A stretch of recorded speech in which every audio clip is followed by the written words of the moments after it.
leader of this team. So, when he's going, we're going, and the other way also.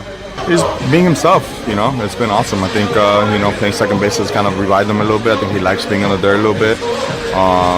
But it's kind of really, for me, I see it as he just really kind of just took in that leadoff spot as a hitter, using it to be aggressive, showing bunts, getting guys to come in, stealing bases. He's really doing everything right now. So, whenever we have that type of player playing for us on a ball club like that, it sets the tone. Hi, everybody. Welcome to Marty Time TV in the Section 1904 podcast. I am Marty Caswell. That is AJ Cassavell. We are brought to you by the all-new Humboldt Casino Resort, the Players Place. And before you do a double take, today is not Tuesday. Today is Thursday, but it's been a kind of a wild week right now. Normally, Darren and I usually we welcome AJ Cassavell on Tuesdays. But you know what? The timing has worked out great, because now we can talk about the Atlanta Braves, the sweep of the Braves, and take a nice look at the Dodgers series. AJ, how are you today on this lovely Thursday? I'm great. It's a Padres off day with 6 World Cup games, so I am great. I am about as good as I could be. Wait a second. A Padres off day with 6 World Cup games, and you were good enough to go ahead and give me some time. I appreciate it. I'm glad the games don't start till 1, so in the morning we can talk Padres, recap the Padres, and then we'll move on to Germany, Ecuador, Ivory Coast, Curacao. Okay. I want to make sure I leave some time. I want to make sure I leave some time at the end of the show to ask you about your trip, because you took some time off from the Padres beat to go ahead and go on a World Cup journey. So I'll make sure I ask you about that. All right. Sweep over the Braves. What stood out to you? What's the number one thing that stood out to you about this Padres series? And by the way, they found ways to win 3 completely different ways in the series. Yeah, they found ways to win different ways. But what I'll say is that I think they the wins built off each other. So that was the thing that stood out the most to me, was just kind of the completeness of the series. Mm-hmm. You don't win Tuesday's game if you don't get 7 innings from Michael King on Monday, and you don't win Wednesday's game if the whole team isn't kind of coming together, understanding we got to figure out a way to get this done without much of a bullpen after using relievers for 28 outs on Tuesday. And so everyone kind of did their part. You got the big hits from the big guys like Tatis and Machado, and you got the big hits from the role players, Samad Taylor, Ty France. That's kind of how it's supposed to look. The bullpen was unbelievable. I mean, that is still my one of my kind of hesitations and drawbacks with the way it's going right now, is they're riding their bullpen as hard as they are. I see no other way around it. They're not getting enough from their starters, and they're playing every game feels like it's close, so they have to use these guys. That being said, it's an unbelievable bullpen. You don't want to run it into the ground in June, but you do have to use it to win games, and that's what they did. So I guess what stands out to me the most is probably just the completeness. It was a very complete Padres series victory. Okay, you said something interesting. They're getting some contributions from the role players. Now, are we putting is Samad Taylor, is he a role player, or do you think, and I realize it's a small sample size, should we consider him more? He should be a fixture in this Padres lineup. He is producing wherever they put him. Yeah, he should be a fixture for now. I do think it's been less than a month, and hitters get solved by the league, and you figure things out. And Samad Taylor is not going to have a 900 OPS for the rest of the season. If he does, you know what? Sign me up for the World Series parade. But Samad Taylor doesn't need a 900 OPS to be valuable. He doesn't need to be hitting second in this lineup to be valuable. He is a extremely useful piece who's his playing left field alone gives the Padres some lineup flexibility, because they don't have to be starting Gavin Sheets there. Mm-hmm. They can kind of mix and match with Sheets, France, and Andujar like they always envisioned. He's a solid defender. He can steal bases. He's probably not going to go into too drastic of a slump just because of who he is as a speed guy. So, I mean, sure, maybe Samad Taylor isn't a superstar left fielder hitting second in the middle of Tatis, Machado, and Merrill, but maybe he's the starter in left field at least through the trade deadline. This may not be fair to Samad Taylor, given how good he's been, but I was thinking about this yesterday when he got on, that he kind of reminds me of a rich man's version of Tyler Wade, because when he gets on, he's he makes things happen somehow. But maybe that's not a fair assessment. But he's been very good. I mean, he's filling that same role. That's what the Padres wanted him to come up and do, be the energy guy who could do a whole bunch of different things, who could run the bases, who could be really good in a bunch of different capacities. And he's done exactly that. Okay, I want to go ahead and play a question that you asked him after the game on Wednesday. You can't ask for anything better. You know what you're going to get every day. About that number 2 spot in the lineup, specifically behind Tatis, and be able to run it and cause havoc. Hitting behind Toddy and hitting in front of Manny's, you can't ask for anything better. You know what you're going to get every day. For me, my main goal is just to get on base to get Manny fastballs. Guys know that I'm going to run. I mean, the whole league knows I'm going to run. So anytime I can get Manny fastballs and get fastballs in the heart of the zone, I mean, as you guys see yesterday, fastball and he hit it out. So how has he changed this offense in the 2 spot? Well, I think Craig Stammen alluded to the fact that, like, you get their defense moving around. You all of a sudden, like, the defense is in at third base, and then they're back, and they don't know what's coming, and then Taylor drops a bunt in the 4th inning, and you don't think it's coming again because they got him out, and then he drops a bunt again in the 5th inning, and he's safe, and then he's still second. And I'll tell you what, that was one of my favorite, just aesthetically speaking, one of my favorite plays of the season was that double steal with Tatis yesterday, because, like, it's perfect. They're perfect for that, and they're like it's not often you have a guy that can match the havoc that Tatis brings on the bases, and Taylor is one of the guys that can do it. So I think, again, it's too much to say, like, this is the Padres' new number 2 hitter, but it's not too much to say this is a Padres semi-regular starter in left field who can change the dynamic of what they're bringing. They're facing a tough pitcher. Like, he's not going to back down in an at-bat. He's proven he can battle with 2 strikes and he can really fight. I've been thoroughly impressed. All right, on to the players that we know are fixtures in the lineup. We'll start with Tatis and Manny Machado. I know Tatis hit his 3rd home run on Tuesday. What are you seeing from him moving forward? Stammen talked about him, like, finding his joy back, and that maybe he never left, but maybe the early struggles were good for him. What have you seen from Fernando Tatis Jr., the home run hitter, Darren, AJ, over the past month? I think that swing on, or even that game, the whole entire game on Tuesday night was, like, as encouraged as I've been by just to see where Tatis is going. Because the swing he took on that home run was like peak Tatis. Like, the 2 home runs he hit were, like, one of them was like a low line drive, the other one was that bomb, but it was like it's a pretty hittable pitch. This one was a decent sinker on the inside corner, and he got the hands through, and it's the type of pitch that I think he's rolled over a lot this season, and he sent it 410 feet to straightaway center at Petco Park at night, which is really hard to do. So that tells me there's, like, the contact point which he brought up, and just, like, the swing in general is in a pretty good place.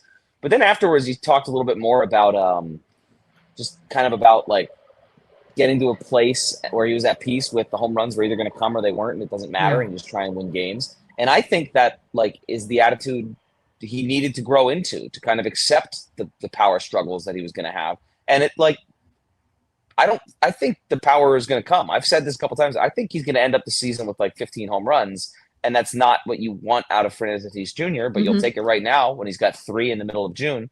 And I think that mindset, like, the interview we had with him post-game was pretty telling about kind of where he feels like he is right now. I think it's a really good sign.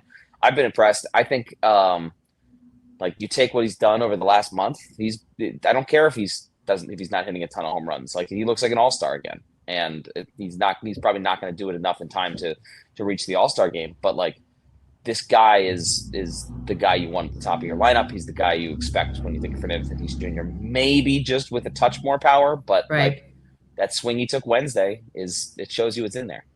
I know Stammen was, and Craig Stammen has, and we've asked Stammen countless times about Manny Machado. I know the previous homestand, he was asked, why do you have him batting in that spot? I think maybe you asked him that question, right, in key situations, or maybe it was you, or maybe it was, I'm sorry, maybe it was Barry, maybe it was somebody else. And I'm not saying that Stammen's getting defensive, but he's been pretty adamant. Like, I've told you guys, it's going to come. That's the guy that we want. He has the track record.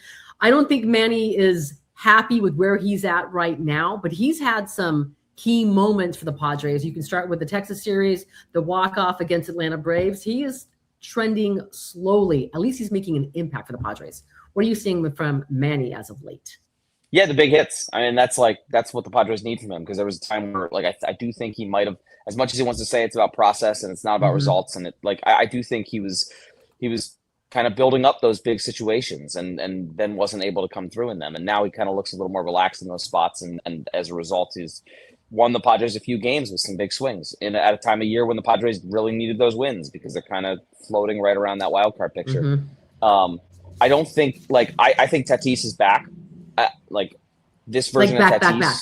Okay. Back. I mean, he's maybe not 42 homer Tatis back, but this version of Tatis, I'll take it the rest of the way. This is the Tatis I want. This is not necessarily the Manny Machado I want. I think Manny would agree with that. He's still struggling a little bit at the plate, and I'm not entirely sure what it'll take to get him to be back.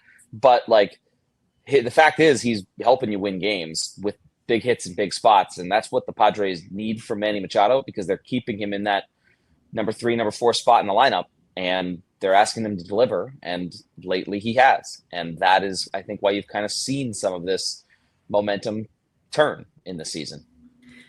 Do they have enough offense right now, do you think? Okay. I would say I think no. Okay. But do you mean with the guys that they have here, if they hit? If Merrill hits, if Machado hits, if Tatis hits? I just think that's too big.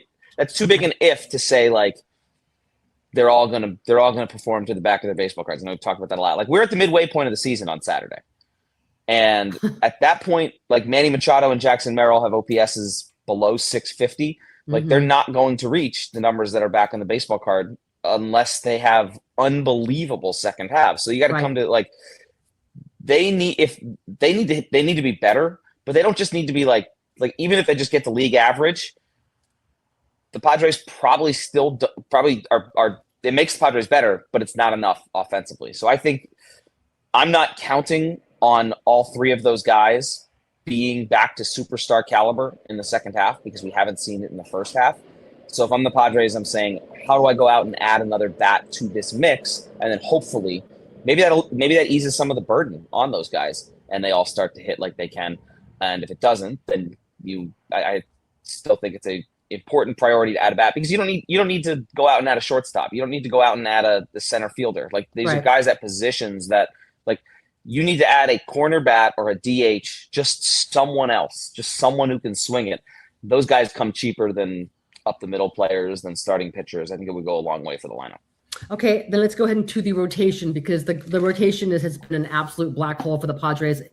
A very encouraging start for Michael King versus the Braves, or maybe his best start since he shut out the Dodgers, 5 years ago. It seems like it was 5 years ago. That was just their first meeting. Walker Buehler has probably been better than the Padres expected. But after that, where do you go with this rotation? J.P. Sears had a signature win for the Padres. Absolutely picked up the Padres bullpen. I mean, just saved that rotation. But I can't imagine that J.P. Sears is the answer going forward. Where do the Padres go from here? Yeah, J.P. Sears is the answer next turn through the rotation. I don't think he's the long-term answer, and I don't think anyone really does. But he's earned a chance to kind of prove himself, and that's what you need.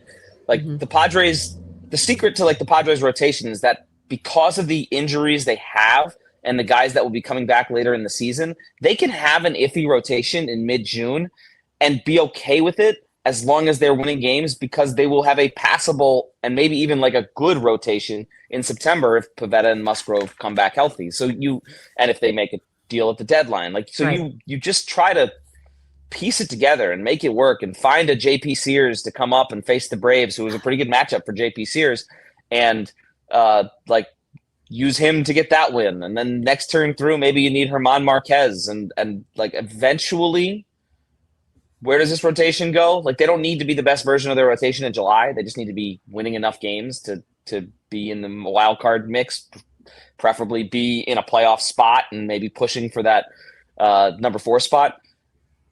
But you line this thing up so that you have Michael King and that you have Joe Musgrove and Nick Pivetta getting healthy. I don't think the Padres are viewing it as they're both going to be healthy and dominant down the stretch. I think they view it as we can probably say that we'll get one of them. That's That's at least I think the smart way to look at this is like you have those two guys. Let's say you get one of them being the dominant version of himself because elbow injuries are tricky and you never know what's going to happen. So let's turn those two guys into one starter. You get Michael King, one of them, and then Randy Vasquez, Walker Buehler, and you make a trade at the deadline and hope for injury health otherwise. I think that's kind of the way you look at it. It's a bonus if you get both of them back. And you're hoping that at least yeah. one or two can be built back up. I mean, it took even with Michael King coming back last year, it took him a while to go ahead and really build back up. So we'll see where that goes. You mentioned Marquez. How close is he to joining this rotation?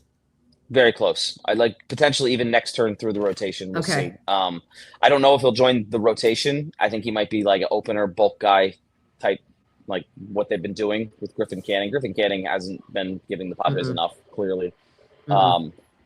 But he's on the roster, so maybe he gets next turn through and Marquez gets one more rehab start. And if Canning struggles or if JP Sears struggles, then that's the chance for Marquez to kind of come up and pitch. They also have that stretch, I think beginning tomorrow. I don't think they have beginning tomorrow where they have 17 games in 17 days to finish the first half.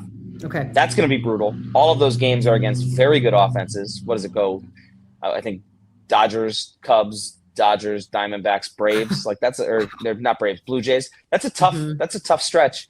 And like maybe you want to give your starters an extra day and you go 6-man, just one turn through to let Marquez work his way back in there. That's kind of the way I envision this happening. How many starts does Griffin Canning have left with One this team? I mean, one. I think he's well, I like that's just to say like he needs to step up in his next one. Yeah. If he has a good next outing, I could see it being more than one. I could see it being 10, 15.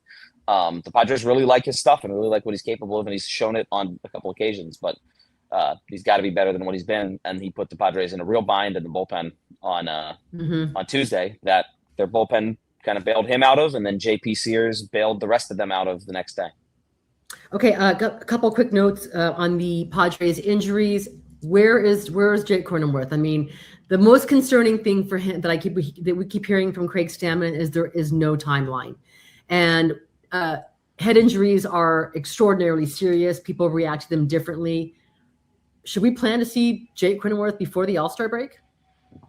I don't know about before the All-Star break, but I know he's in Arizona, like doing legitimate baseball activity now. He's, I guess, getting swings against live pitching. I don't know the circumstances of those swings. If it's like, I don't think it's in a sim game or anything. I think he's just facing actual like professional arms. But that's a very positive sign. So maybe start of the second half would be kind of what you expect. You do want Jake back. And to kind of be able to assess and evaluate, because I think he's an important part in what the Padres deadline planning would be. Like if you're getting good Jake Cronenworth or decent Jake Cronenworth, you can kind of put chalk second base up as answered. I think you can kind of already do that with how well Tatis has played there, but I think the ideal is that Cronenworth's there. So let's say slightly after the All-Star break would be my guess. I know the Padres aren't and shouldn't be putting a timeline on it because of what head injuries are. Right. But if he's actually doing baseball activity, that's a very positive sign. If when Jake, hopefully he does return, but when Jake is back, assuming he's back and he's healthy, okay, is it a platoon situation at second base? Do you keep Tatis there? I mean, you heard Manny there in the open saying that maybe that helped rejuvenate him a little bit. He likes being in the dirt, but he's a platinum glove right fielder. If Jake were back, would the Padres prefer him to be the everyday starting second baseman, or are we going to see more of a platoon situation with Fernando? I think he starts in a platoon situation, and Fernando's going to play every day regardless. Right. Just he's playing right field against righties and second base against lefties. I don't think there's any harm in easing Jake Cronenworth kind of back into it and avoiding those left-on-left matchups, which he has struggled with in the past. He was fine with last season, but he struggled with in the past, struggled with early this year. Obviously, this year he played through a little bit of the concussion, but I don't see any reason to stop that platoon. I'm trying to think who the platoon would essentially be with. So maybe it's a Cronenworth and Duhar platoon because you move Sheets and have Ty France at first, or Cronenworth France platoon. Like you have the bats to do it. You have some pretty good righties that hit lefties, as we saw yesterday, available. So why not? Okay, my last injury question before I make you Padres GM for a day. Where's Luis Camposano? They already have an AJ for that. there's lots of AJs. There's at least 3 AJs that are at Petco Park on any given day. But where is Luis Campusano, and what is their plan behind the plate when he does return? I thought it was notable that, Craig Stammen a few weeks ago talked about how they told Fermin that he was the guy. He is their starting catcher. They want to give him some of that confidence. I mean, Rodolfo Duran's been very good defensively, a couple big hits. But what's the plan when he returns?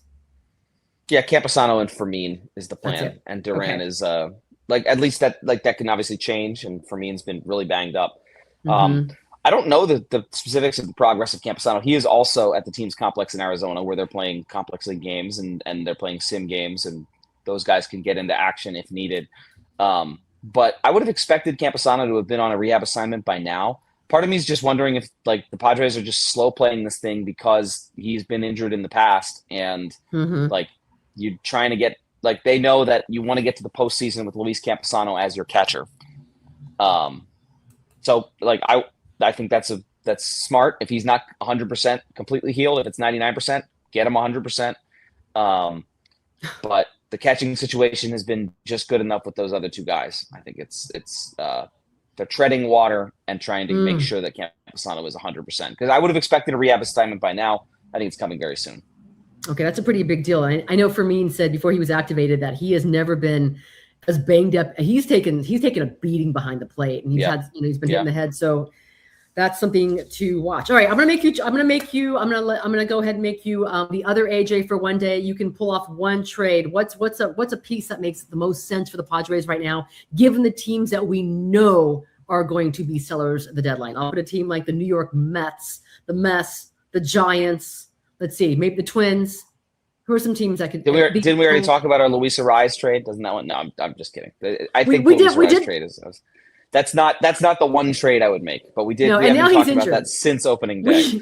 We have. I've been pushing for that. The one time he had a higher WAR than anybody in the Padres, and now he's banged up, and they're really a disaster. And I spoke with someone last week who said that, Arraez probably wouldn't want to come back because he was not happy with how the Padres just discarded him and not playing second base. So maybe when you are on a team that's sinking, maybe you want to go. He was beloved in that clubhouse, but I think Arraez would be happy, but only if he could play second base every single day.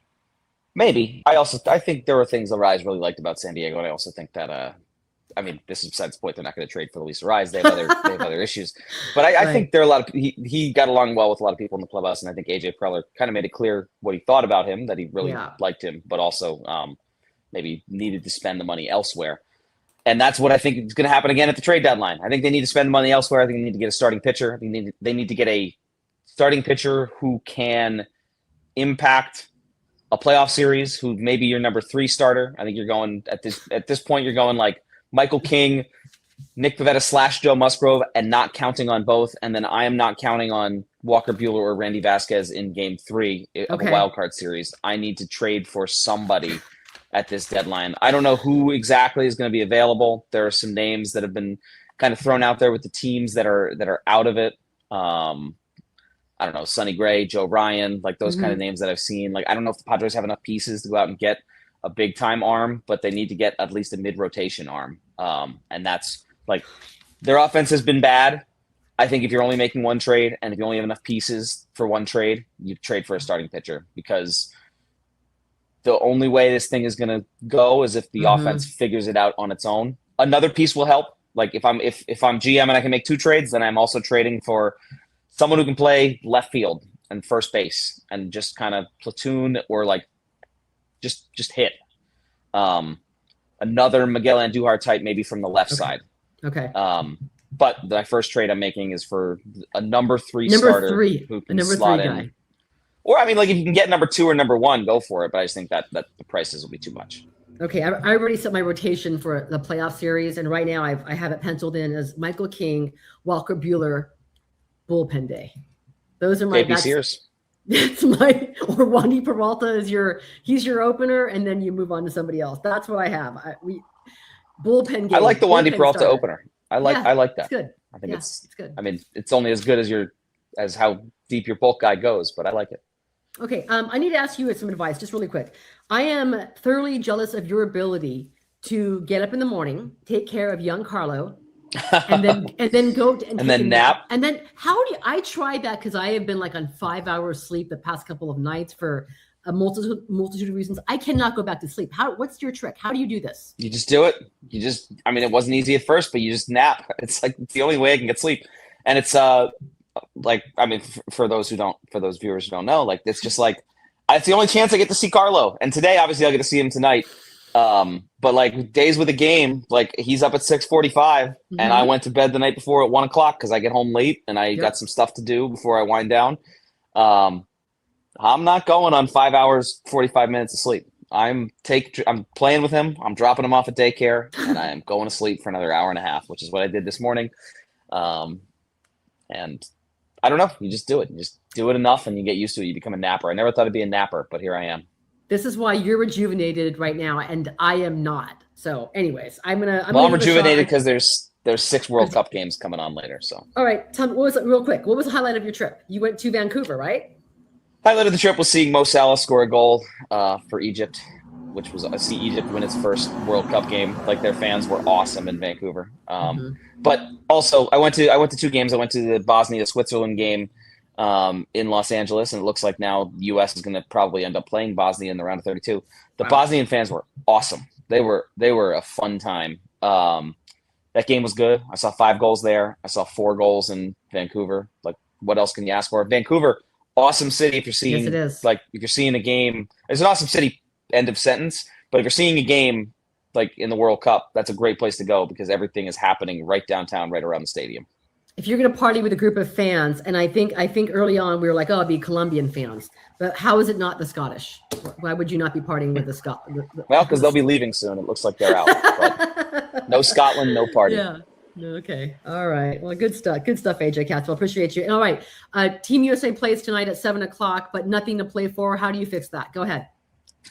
That's easy. It's so obviously fixable, but FIFA doesn't want to hear it from me because it would cost 8 games of revenue. But 48-team tournament. No one wants 32 teams in the knockout round. I have come around to the idea of 48 teams. I thought it was too many. I was wrong.